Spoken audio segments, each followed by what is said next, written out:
Welcome back. Lahore Qalandars को जीत के लिए सिर्फ 32 बॉल पर 54 रन चाहिए और देखते हैं कि वो जीत पाते हैं नहीं। 4 खिलाड़ी उनके आउट हो चुके हैं। मिचेल और सिकंदर रजा इस वक्त क्रीज पर मौजूद हैं और काफ़ी हद तक इस वक्त अभी तक तो लाहौर कलंदर्स की पोजीशन मजबूत लग रही है, लेकिन आगे क्या होगा ये तो कुछ ही वक्त में सब पता चल जाएगा।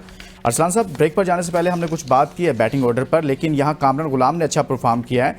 ये क्या चल रहा है? जैसे हमने ये बात की कि हर कोई ओपनिंग करना चाहता है, फिर इसी तरह से हमारे कुछ कैप्टन्स हैं जो कि ओपनर तो नहीं है लेकिन वो बॉलिंग भी करते हैं, जैसे शाहीन शाह अफरीदी हैं, वो बॉलिंग करते हैं लेकिन वो बहुत ऊपर वाले नंबर पर आकर खेलते हैं। लास्ट मैच में शायद मैंने देखा कि कामरान गुलाम उनके बाद बैटिंग करने आए, वो पहले बैटिंग करने आए। इसी तरह से शादाब खान को देखा जाए, वो भी बहुत सारे बैट्समैन नीचे बैटिंग करते हैं, वो पहले बैटिंग करने आ जाते हैं। सर, जैसे ओपनिंग में मसला चल रहा है वहां पर यहाँ पर भी ये मसाइल चल रहे हैं। ऑलराउंडर्स के ओपनर्स हैं जहां से ऑलराउंडर का ओपनर शुरू होता है, कहते चलो वहां नहीं जा सकते, यहाँ से चले जाए। हाँ। शादाब, यार देखिए, मैं बहुत ज्यादा शादाब का नाक़िद रहा हूँ बहुत सारी चीज़ों में, बट शादाब बैट्समैन है, वो जस्टिफाई करता है। उसको मैं नहीं कह सकता कि यार आप 3-4 पे ना आए, वो मैच जितवा सकता है आपको बैटिंग से, वो जस्टिफाई कर। शाहीन अफरीदी नहीं, जब आपके पास मेरे कहने का मकसद है कि प्रॉपर बैट्समैन आपके पास हो। मैं असलान भाई के आर्गुमेंट में रीजन डाल देता हूँ, इनकी बात करना आसान हो जाएगी। देखें, हमने असलान भाई के शो में भी डिस्कस किया ये, आखिरी 2 से 2.5 साल के हमने खुद वहां बैठ के स्टैट्स निकाले तो हमें सिर्फ 2 प्लेयर्स ऐसे नजर आए मिड फेज में पाकिस्तान की तरफ से जिनका स्ट्राइक रेट 140 प्लस था। वो थे शादाब और फखर, क्योंकि फखर को भी आपने डिमोट करके नीचे ले आए, मिडिल फेज में ले आए। और मजे की बात है उस टेन्योर में ये दोनों नहीं खेल रहे थे, पाकिस्तान टीम का हिस्सा नहीं थे। बिल्कुल ठीक। तो इन वाली बात है, देखें अगर वो बॉलिंग में परफॉर्म नहीं कर रहा तो वो जस्टिफाई करता है अपने रोल को एज ए बैट्समैन और एज ए कैप्टन भी, अगर उसकी टीम ट्रॉट में जीत रही है। इसका मतलब है एक चीज, ही इज अ बैट्समैन। ये नहीं हो सकता कि हम उसे कहें वो बैट्समैन, वो प्रॉपर बैटिंग शॉट्स खेलता है ना। Shaheen is not a batsman. Shaheen बिल्कुल वैसा ही है जैसे नसीम शाह आपको कभी कभी अच्छा जितवा। अब शाहीन खुद को ऑलराउंडर करना चाहता है तो उसको बैटिंग पे काम करना होगा। इवन शाहीन की बॉलिंग बहुत मजा करवा रही है आज के मैच में। आप नहीं समझते कि बैटिंग से ज्यादा उनको बॉलिंग पर फोकस करना चाहिए? तो ऑब्वियस ही बात है, हमें तो शादाब की भी बॉलिंग ही चाहिए थी ना। लेकिन चले, शादाब ने खुद को ग्रूम कर लिया अगर ऑलराउंडर के तौर पे, तो वो बाहर अपनी बॉलिंग की वजह से हुए, बैटिंग की नहीं। फील्ड बहुत अच्छी करता है, पर हमें उसका रोल बतौर बॉलिंग ऑलराउंडर था, वो बैटिंग ऑलराउंडर बन रहा था। यहाँ पर बड़ा शिफ्ट है पैराडाइम का। अब यही चीज देखें शाहीन के साथ है। शाहीन की मैं देख रहा हूँ लास्ट इंटरनेशनल 2 मैचेस को लें और उसके बाद जरा लें तो शाहीन इंप्रूव कर रहा है। शाहीन 140 की पेस कर रहा है, जो मैं उसकी मिसिंग एलिमेंट था। जी। आज शाहीन ने 25 रन दिए, विकेट ना लियो लेकिन 25 रन दिए, और शाहीन के मुकाबले पर 46 या 48 रन मेरे ख्याल हारिस रऊफ 41 है शायद, नहीं 46 है आई थिंक, 46 रन दिए हारिस रऊफ ने। तो आप फर्क देखें, प्रीमियम बॉलर्स हैं। एक प्रीमियम बॉलर ने प्रेशर डाल के रखा, ठीक है विकेट पे नहीं निकल रही थी इस पिच पे उससे wicket, but he did an excellent job. Shaheen की बात कर रहा हूं, उसने प्रेशर डाल के रखा।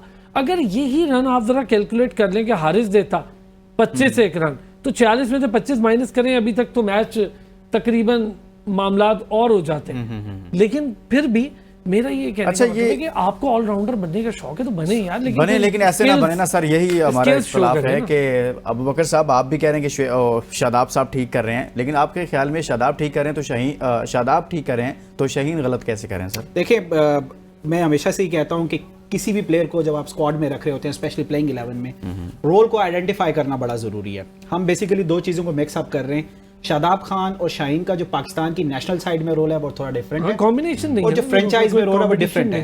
इस्लामाबाद यूनाइटेड में एज अ कैप्टन शादाब का जो रोल है वो फ्रेंचाइज क्लियर है उसके हवाले से कि शादाब हमारा एक ऐसा बैट्समैन है। अब की जो सिचुएशन है, देखें ये तो वो वाली बात है कि आप स्मिथ को दोष देना शुरू कर दें, यार तुम एज अ लेग ब्रेकी आए थे ऑस्ट्रेलिया की टीम में, तुम इतने अच्छे बैट्समैन क्यों अब तुमसे 10 ओवर जाते? एग्जैक्टली, अजहर अली। तो शादाब का जो रोल है इस्लामाबाद यूनाइटेड में वो बिल्कुल क्लियर है। शाहीन शाह अफरीदी की जहां तक बात है, देखें यकीनन उनको बहुत शौक है बैटिंग का, और मैं इस पे इसलिए भी कंक्रीट कर सकता हूं कि इस्लामाबाद क्लब में फर्स्ट लेग में जो मैचेस हुए और प्रैक्टिस सेशन के दौरान, प्रैक्टिस सेशन में शाहीन शाह अफरीदी से बड़े छक्के किसी ने नहीं मारे इस्लामाबाद क्लब में, ओवल ग्राउंड में। वो पार्किंग वाली जगह पे जाके गाड़ियों में बॉल लग रही थी, लेकिन उसका हरगिज ये मतलब नहीं है कि आपका रोल डिफाइन हो गया। अगर तो लाहौर कलंदर्स की मैनेजमेंट ये समझती है कि सुनील नारायण की तरह एक टाइम आएगा कि शाहीन अफरीदी को ओपनर भी भेजा जा सकता है, तो हमें इससे कोई प्रॉब्लम नहीं है, लेकिन ये काम इंटरनेशनल अरीना में एटलीस्ट नहीं हो सकता, नेशनल साइड में नहीं हो सकता। अभी तक उनके साथ ऑलराउंडर लिखा नहीं जाता, अभी तक उनके साथ ऑलराउंडर लिखा भी नहीं जाता, उनका रोल डिफाइन है, वो लिखवाना चाहते हैं शायद। लेकिन वो नाराज होते हैं, उन्होंने कहा भी था, वो रुस गए थे। क्या ऑलराउंडर कहने पर नाराज होते हैं? ऑलराउंडर ना कहने पर भाई वो कहते हैं कि मुझे कहा जाए, लिखा जाए मेरे साथ, वो तो कहते हैं लिखा जाए। आप एक तरफ तो कहते हैं हमारे प्रीमियम फास्ट बॉलर, ये काफी नहीं था सर उनके लिए? सर वो होता है, देखिए ये हर बंदे की ख्वाहिश होती है। फिर दूसरा, जब आप टीम में सुपरस्टार्स ही 2-3 हो तो फिर वो कहते हैं जी चलो थोड़ा बहुत जो डालना है रंग डालो, लेकिन अभी तक शाहीन का शाहीन जहां पर 25 रन दे रहे थे अरसलान साहब, वहां पर हारिस रऊफ 4 ओवर्स में 46 रन दे रहे हैं। हारिस रऊफ के साथ एक बड़ा मसला है कि वो अक्सर बहुत ज्यादा रन देते हैं, जैसे हमने देखा कभी कभार तो बड़ी अच्छी बॉलिंग करते हैं। रन नहीं देते तो हम बहुत परेशान होते हैं। मुझे तो बहुत परेशानी होती है जिस दिन रन नहीं देते, क्योंकि मैंने मेरा ख्याल है इक्का दुक्का मैचेस में ही देखा होगा, मुझे याद नहीं है कि उनको मार नहीं पड़ रही। हारिस रन देता है। अच्छा, हारिस के रन देने की ना 2-3 रीजन भी है। देखिए, एक उसकी पेस, शेयर पेस है।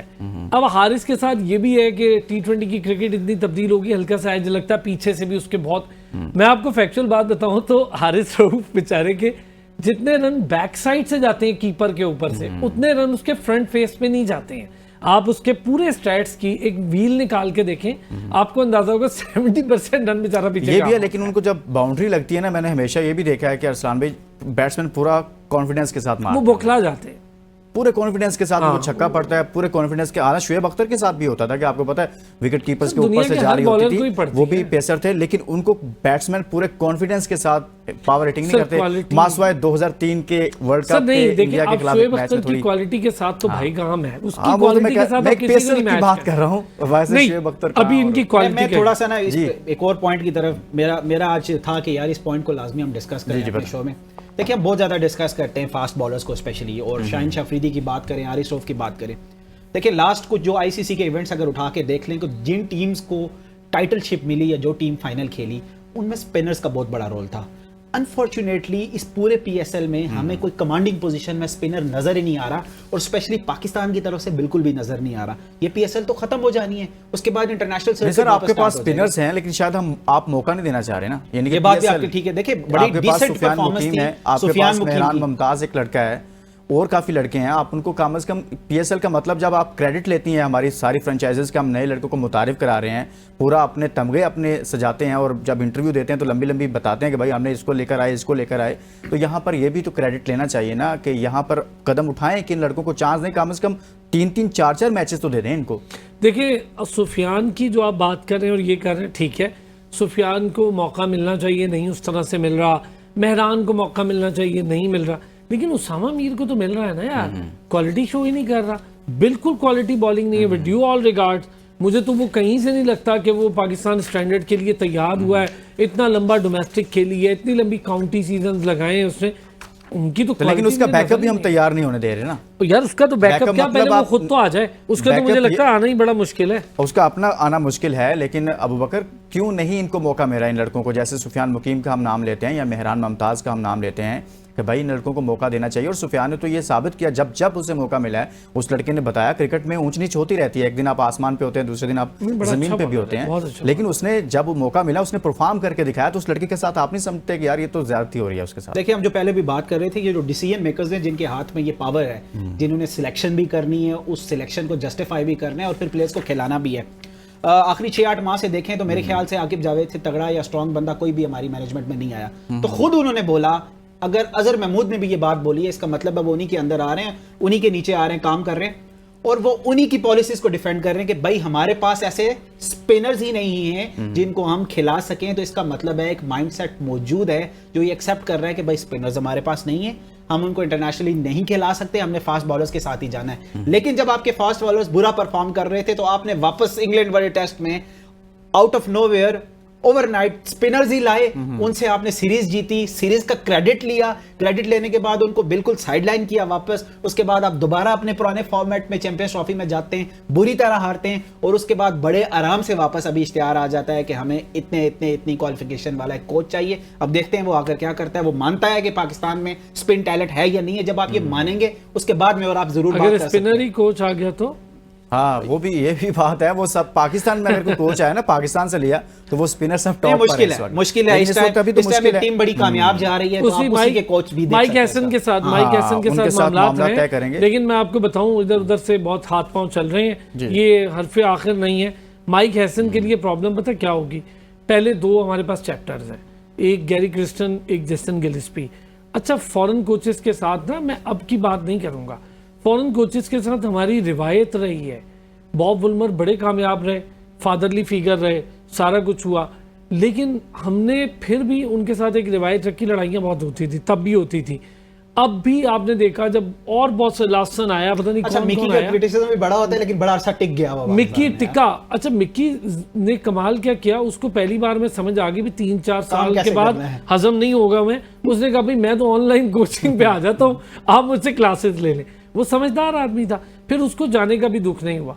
हमारे यहाँ इस वक्त अगर कोई, मैं समझता हूँ वैसे फैक्चुअली, जो बेहतर अभी कुछ सीवी कोचिंग पे पूरा उतरता है, माइक हैसन बहुत अच्छा हो सकता है। दूसरा वो जब न्यूजीलैंड में था तो न्यूजीलैंड में एक से एक बड़ा टैलेंट आया, इवन रचिन रविंद्रा तक, ये उसके आई में था लड़का। और मुझे जो हालात लग रहे हैं ना, उस बेचारे को पाकिस्तान में लाके इस्लामाबाद की कोचिंग से भी वो परे यही होगा, फिर आखिर में तो यही होगा, पहले वहां से जाएगा, ब्रेक ले लेते हैं और ब्रेक के बाद वापस आते हैं। इस वक्त लाहौर कलंदर्स की बैटिंग जारी है, 158 रन पर 4 खिलाड़ी उसके आउट हैं, मैच जीतने के काफी करीब है। एक ब्रेक के बाद वापस आएंगे तो मजीद इस पर बात करेंगे। Stay with us.